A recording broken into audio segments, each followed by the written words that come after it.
Bismillahirrahmanirrahim.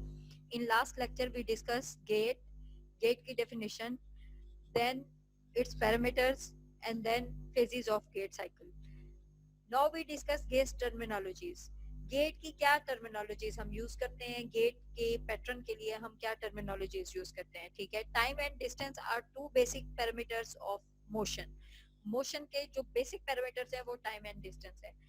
Temporal variables जो होते हैं वो टाइम को शो करते हैं एंड स्पेशल वेरिएबल्स जो होते हैं वो डिस्टेंस को शो करते हैं. टेम्पोरल वेरिएबल्स कौन कौन से होते हैं? Single limb support time, double support time, cadence and then is the speed. ये हमारे हैं टेम्पोरल वेरिएबल्स जो टाइम के साथ साथ चेंज होते हैं गेट में. ठीक है, उसे हम क्या कहते हैं? Temporal variables. Single limb support time कौन सा होता है? अमाउंट ऑफ टाइम, वो time that spend during the period when only one extremity is on the sporting surface is a in a gate cycle. Amount of time, वो time, amount of time that spent during the period when only one extremity is on the sporting surface is a gate cycle. Then is the double sport time. Double sport time कौन सा होता है? जिसमें दोनों limbs involved होंगे. Amount of the time spent with both feet, दोनों feet के साथ, दोनों फीट पे अगर पैटर्न हो रहा है तो उसे हम क्या कहेंगे? Double limb sport. एंड अगर सिंगल लिम्ब पे है तो सिंगल लिम्ब स्पोर्ट. ठीक है. On the ground during one gait cycle, एक गेट साइकिल में बोथ लिम्ब्स पे जो एक साइकिल हो रहा है, प्रेजेंट हो रहा है, उसे क्या कहते हैं? Double support time. The time of double sport may be increased in elder patients. जो एल्डर पेशेंट्स होते हैं, मतलब हमारे जो बूढ़े, जो ज्यादा एजिड पेशेंट्स होते हैं, उसमें क्या होता है कि वॉक करने का जो पैटर्न है और जो एक गेट साइकिल है वो थोड़ा क्या हो जाता है? इंक्रीज हो जाता है. तो इसलिए टाइम ऑफ डबल स्पोर्ट में भी इंक्रीज हो जाता है in elder patients and in those having balance disorders. उनका क्या होता है कि जो पीरियड है, टाइम है, वो इंक्रीज हो जाता है. The time of double sport decrease when speed of walking is increases. Speed of walking अगर इंक्रीज होगी तो डबल स्पोर्ट क्या हो जाएगा? डिक्रीज हो जाएगा. दोनों फुट पे जो मूवमेंट है वो डिक्रीज हो जाएगी. कैडेंस किसे कहते हैं? Number of steps per unit time. एक टाइम में जितने आपने स्टेप्स लिए हैं उसे हम क्या कहते हैं? कैडेंस. नॉर्मल जो होते हैं वो 100 to 115 स्टेप्स पर मिनट होते हैं. कल्चरल एंड सोशल वेरिएशंस इसमें हो सकती हैं. स्पीड किसे कहते हैं? इसमें वेलोसिटी और speed. Distance covered by the body in a unit time. एक यूनिट टाइम में बॉडी ने जितना डिस्टेंस कवर किया उसे हम क्या कहते हैं? वेलोसिटी या speed. Usually measured in metre per second. ठीक है, इसे हम मेजर करते हैं. Instantaneous velocity varies during the gate cycle. Average velocity meter per minute. Step length into cadence. Step per minute हो सकती है. Average walking speed जो होती है वो 80 per minute होती है हमारी. Then is the distance variable. मतलब स्पेशल वेरिएबल्स कौन कौन से होते हैं? इसमें स्ट्राइड लेंथ होती है, स्टेप लेंथ होती है and then degree of toe out. जो हमारे टेम्पोरल विद टाइम जो गेट में चेंजेस हैं वो हमारे टेम्पोरल वेरिएबल्स हैं, जिसमें हमने सिंगल लिम्ब स्पोर्ट पढ़ी कि सिंगल एक लिम्ब पे जो एक टाइम में मूवमेंट होगी उसे हम क्या कहेंगे? Single limb support. Then double limb support. फिर उसके बाद हमने पढ़ा कैडेंस. कैडेंस में के स्टेप्स पर यूनिट टाइम आपने कितने लिए. ठीक है. देन इज द वेलोसिटी कि एक टाइम में आपने कितने स्टेप्स लिए. ठीक है, उसे हम क्या कहते हैं? उसकी वेलोसिटी. ठीक हो गया. Then is the spatial variables कौन से होते हैं? स्ट्राइड लेंथ होती है, स्टेप लेंथ होती है कि स्टेप की क्या लेंथ थी, स्ट्राइड की क्या लेंथ थी. एक कदम मतलब एक पाँव से दूसरे पाँव तक क्या होता है? वो स्ट्राइड लेंथ होती है. Then is the step length क्या है? ठीक है, और डिग्री ऑफ टो आउट. अब सबसे पहले हम डिस्कस करेंगे स्ट्राइड लेंथ को. Distance between successive point of heel contact. मतलब जब हील ने कांटेक्ट की है, दोनों पाँव की हील कांटेक्ट के दरमियान में जो लेंथ है उसे हम क्या कहेंगे? Stride foot, stride length. ठीक है. Distance between the successive point of the heel contact of the same foot के हील कांटेक्ट में जो डिस्टेंस होगा उसे हम क्या कहेंगे? ये एक हील कांटेक्ट की, फिर उसके बाद पूरा स्टांस और स्विंग फेस हुई और आगे जब हील कांटेक्ट होगी, ठीक है, सेम ही फुट की, तो उसे हम क्या कहेंगे? Stride length. ये हील कांटेक्ट हुई, यहाँ पे टो ऑफ हुआ और फिर वही हील जाके आगे कांटेक्ट हुई, तो इस लेंथ को पूरी को हम क्या कहेंगे? यहाँ तक नहीं होगा, यहाँ तक होगा, तो इसको हम क्या कहेंगे? Stride length. ठीक है. Double the step length. Step length से ये डबल होगी इन नॉर्मल गेट में. Then is the step length. Step length जो होती है वो होती है बेटा यहाँ तक, ये हमारी स्टेप लेंथ है। मतलब एक हील स्ट्राइक से distance between corresponding successive point of heel contact of the opposite foot के हील कांटेक्ट इसकी हुई, फिर दोबारा जाके जब हील कांटेक्ट होगी स्विंग फेस में, तो उसको हम क्या कहेंगे, स्टेप लेंथ। ठीक है, जैसे ये राइट स्टेप लेंथ है और ये लेफ्ट स्टेप लेंथ है। Right step length is to left step length in normal gait में। ठीक है, degree of toe out, degree of toe out जो है ये भी स्पेशल वेरिएबल है। ठीक है, मतलब ये वेलोसिटी वेरिएबल है, तो इसको हम क्या कहेंगे, डिस्टेंस वेरिएबल है, तो इसको इसकी डेफिनेशन क्या है, it represents the angle of the foot placement and may be found by measuring the angle formed by each foot line of progression and a line intersecting the center of the heel and second toe. The angle for men is about 7 degree. ये angle for men में जो होता है 7 degree होता है। The angle of toe out decreases as the speed of walking increases in normal men. जैसे ही speed of walk हमारी बढ़ती जाएगी तो एंगल ऑफ फुट जो है वो कम होता जाएगा। ये इसमें जी है हमारा toe out angle. Toe out, जिस एंगल पे टो ने आउट किया है ऑफ द ग्राउंड, तो उसको हम क्या कहेंगे, एंगल ऑफ टो आउट। ये एक उससे लाइन ऑफ प्रोग्रेशन है, फुट का एंगल है। ठीक है, और ये एंगल ऑफ टो आउट है। Kinematics and kinetics of gait, वो तो हमने पढ़ी है। वेरिएबल्स क्या क्या है, गेट की टर्मिनोलॉजीज हम दो तरह में गेट की टर्मिनोलॉजीज पेश करते हैं, जो कि एक तो होती है temporal and then is spatial. हमने टेम्पोरल भी डिस्कस कर ली, फिर स्पेशल भी डिस्कस कर ली। अब है काइनेमेटिक्स के कौन कौन सी फोर्सेस हैं जो अमल कर रही हैं, काइनेटिक्स भी और काइनेमेटिक्स भी, कौन कौन सी फोर्सेस हैं जो अमल कर रही हैं गेट साइकिल में। Path of centre of gravity, सबसे ज्यादा जो फोर्स अमल करती है वो तो करती है सेंटर ऑफ ग्रेविटी। ठीक है, path of centre of gravity Midway between the हिप्स few centimetre in front of the S2। हमारा सेंटर ऑफ ग्रेविटी कहाँ पे अमल करता है, S2। सेंटर ऑफ ग्रेविटी वो कहाँ पे करता है, base of the S2, second sacrum vertebra. ठीक हो गया। Least energy consumption in CG travel in straight line, अगर स्ट्रेट लाइन में आप कर रहे हैं तो सेंटर ऑफ ग्रेविटी के लीस्ट एनर्जी कंजप्शन होगा if the centre of gravity travels in the straight line. अगर स्ट्रेट लाइन में ट्रेवल कर रहे हैं तो लीस्ट एनर्जी कंजप्शन होगा। Path of centre of gravity, path क्या है सेंटर ऑफ ग्रेविटी का, a vertical displacement, rhythmic up and down movement होती है। हाईएस्ट पॉइंट मिड स्टांस में होता है, लोएस्ट पॉइंट डबल स्पोर्ट में होता है, एवरेज डिस्प्लेसमेंट 5 सेंटीमीटर होता है। ठीक है, ये सेंटर ऑफ ग्रेविटी को उन्होंने बताया हुआ है।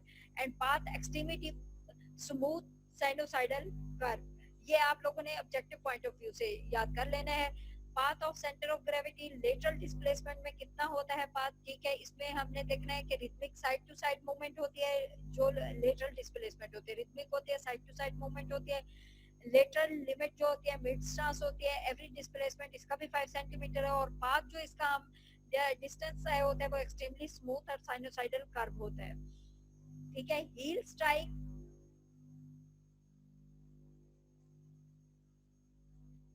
Heel strike to foot flat, heel strike से फ्लैट फुट तक कितनी मूवमेंट है ये अब हमने देखनी है। Heel strike to 4 foot loading foot pronate at subtalar joint only time stance phase normal pronation occur, इसमें सिर्फ प्रोनेशन होती है। this absorbs shocks and adapts foot to uneven surfaces। ground reaction forces, इसमें ground reaction forces अमल कर रही है। ये चूंकि हम लोग forces काइनेमेटिक्स और काइनेटिक्स पढ़ रहे हैं, तो सबसे पहले हमने सेंटर ऑफ ग्रेविटी को डिस्कस किया। अब हम हील स्ट्राइक पे कौन कौन सी फोर्सेस अमल कर रही है उसको हम डिस्कस कर रहे हैं। इसमें उन्होंने कहा कि प्रोनेशन जो है ना वो शॉक्स को, हमारी जो फुट की आर्चेज है इवन वो भी शॉक को क्या करती हैं, अब्सॉर्ब करती हैं। This absorb shocks and adopts foot to uneven surfaces. Ground reaction forces peaks, leg is internally rotated होती है and ends with metatarsal heads contacting with the ground. ये हो गया इनिशियल कांटेक्ट में। ये आप पिक्चर लोडिंग रिस्पांस है। Then is the foot flat to mid stance, ये फुट फ्लैट हो गया। ये देखें ये इनिशियल कांटेक्ट हो गया कि हील ने स्ट्राइक किया जमीन को। ठीक है, इसमें आर्चीज का रोल नहीं है। ठीक है, इसमें सिर्फ क्या है, सेंटर ऑफ ग्रेविटी असर करेगा। देन यहाँ पे ये जो आर्चीज हैं आपकी शॉक अब्सॉर्ब करेंगी। जो जमीन से एक फोर्स लगेगी उसको आर्चेस क्या कर रही है, शॉक को अब्सॉर्ब कर रही है, लोडिंग रिस्पांस हो गया। फिर उसके बाद जी ये अर्ली है, ये लेट है, ये मिड स्टांस आ गई phase. Then is the terminal stance के टो ऑफ हो गया जमीन से, ठीक है। Then is the free swing, toe ने आगे की तरफ मूव करना है, ठीक है। Then is the terminal stance. Determinants of gait, determinants क्या क्या है, मतलब कौन कौन से डिटर्मिनेंट्स है जो गेट को फॉलो करते हैं, ठीक है। कौन कौन से डिटर्मिनेंट्स है जो डिपेंड करते हैं, जिस पे डिपेंड करता है गेट साइकिल, वो ये है। 6 optimizations used to minimize the excursion of center of gravity in vertical and horizontal plane. ये 6 है। reduces significantly energy consumption of the ambulation, जो हमारी एनर्जी कंजप्शन है उसको ये जितने भी हमारे हैं डिटर्मिनेंट्स वो थोड़ा इसको कम भी करते हैं एनर्जी कंजप्शन को। अगर हम इसको यूज करते हैं तो वो इनको एनर्जी कंजप्शन में हमें बहुत ही इंपॉर्टेंट साबित होते हैं। द 6 डिटर्मिनेंट्स आर, ये 6 डिटर्मिनेंट्स क्या क्या है। लेटरल पेल्विक टिल्ट है, नी फ्लेक्शन है, नी एंकल एंड फुट इंटरेक्शंस हैं, and then is the forward and backward rotation of pelvis, then is physiological valgus of knee.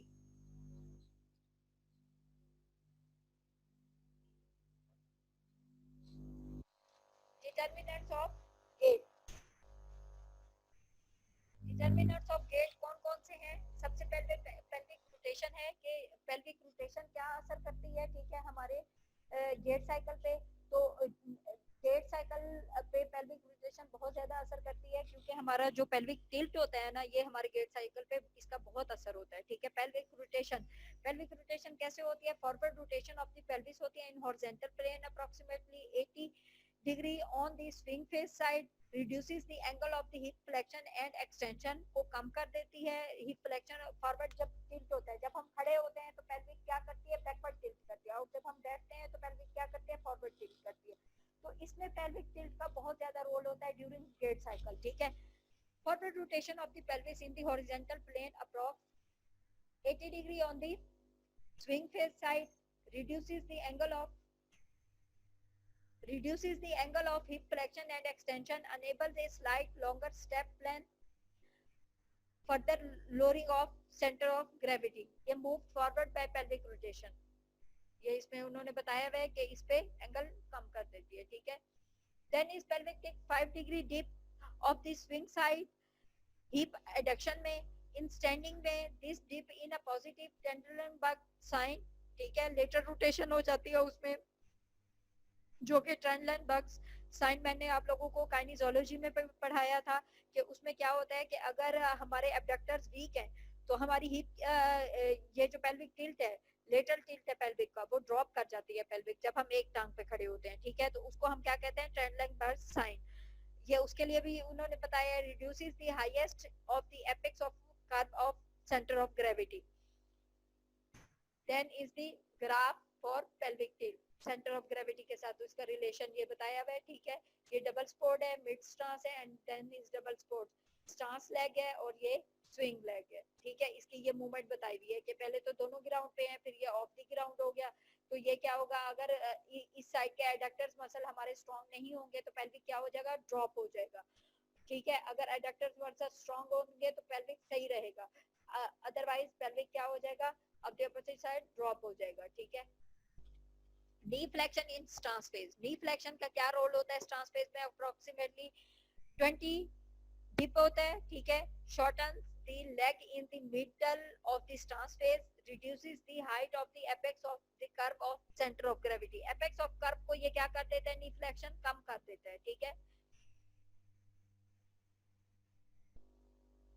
Lengthen the leg of, इसका जो mechanism है वो क्या है जी, lengthen the leg at heel contact, soothens the curve of centre of gravity, reduces the lowering of heel contact, जो है ये soothens the lowering of centre of gravity को ये कम करता है, ठीक है। Valgus of biological valgus of knee, reduces the base of support, base of support को बायोलॉजिकल ये वेलगस ऑफ नी जो है रिड्यूस कर देता है, किसको, valgus of knee reduces the base of support, base of support को कम कर देता है। So only little lateral motion of the pelvis is necessary, pelvis पे सिर्फ थोड़ी सी मोशन इसमें होती है। रनिंग गेट कौन सी होती है, रनिंग गेट की क्या डेफिनेशन, ये हमारे डिटर्मिनेंट्स जो कि हमने डिस्कस किए हैं, इसमें कौन कौन से थे, लेटर पेल्विस टिल्ट, पेल्विक के टिल्ट हमने डिस्कस किया, फिर उसके बाद हमने किया नी फ्लेक्शन को, नी एंकल और फुट की इंट्रैक्शंस को, then forward and backward rotation of the pelvis and then physiological valgus of the knee, ये हमने डिस्कस कर लिया। Then is the running gait, running gait क्या होती है, running gait is require greater balance, muscle strength, मतलब जो हमारे रनिंग एक कंपटीशंस में भी हम यूज करते हैं रनिंग को, ठीक है। तो रनिंग गेट जो है ये क्या होती है, हाई वेलोसिटी होती है, ठीक है। इसमें क्या होता है, रिक्वायर्स ग्रेटर बैलेंस, बैलेंस बहुत अच्छा जरूरत होता है, ठीक है। अनइवन सर्फेसिस के लिए muscle strength, ROM, then normal walking. Difference between running and walking, reduce BOS, base of support जो है ये कम कर देता है, रनिंग, रनिंग जो है बेस ऑफ स्पोर्ट को थोड़ा कम कर देता है, क्योंकि आप भाग रहे होते हैं तो एक पाँव पे होते हैं, आपका वेट ज्यादा होता है, एक पे कम होता है, अनइवन वेट की वजह से बेस ऑफ स्पोर्ट थोड़ी कम हो जाती है। Absence of double support, absence of double support कम हो जाती है, ठीक है। More coordination and strength needed, muscle must generate higher energy, muscles को हायर एनर्जी की जरूरत होती है, about to raise HAT higher than in normal walking, divided into flight and support phase. Then difference between running and walking, क्या क्या difference है, ठीक है। ये आप लोगों ने ऑब्जेक्टिव पॉइंट ऑफ व्यू से इसको अच्छे से याद कर लेना है, ठीक है। इंक्रीज्ड वेलोसिटी होती है इसमें, increased ground reaction forces, float phase होती है, no double stance phase, decrease stance phase and increase swing phase, increase swing phase increase हो जाती है इसमें और रनिंग में, और डिक्रीज हो जाती है कौन सी, stance phase, ठीक है। overlap of swing phase rather than the stance phase requires more range of motion, ज्यादा range of motion की जरूरत होती है during running of all lower limb joints, require greater eccentric muscle contractions, initial contact varies depending on speed, decrease center of gravity with increased speed and decrease base of sport। Stair gait क्या होती है, stair gait सीढ़ियों पे चढ़ना, ascending and descending stairs is a basic body movement requires for ADL. हमारी जो activities of daily living है उसमें जो हम स्टेयर्स पे असेंडिंग और डिसेंडिंग मूवमेंट है फुट पे, उसे हम क्या कहते हैं, stair gait. Stair gait involve stance and swing phase, दोनों फेजेस होते हैं। काइनेमेटिक्स इसकी क्या होते हैं, स्टांस फेज 64% इसमें होती है और स्विंग फेज 36% होती है। नॉर्मल गेट में जो होती है स्टांस 60 होती है और वो 40 होती है, और जो स्टेयर गेट में होती है स्टांस 64 होती है, ज्यादा हो जाती है, और स्विंग कम हो जाती है। Weight acceptance, pull up, forward continuance, food clearance and food placement। Thank you.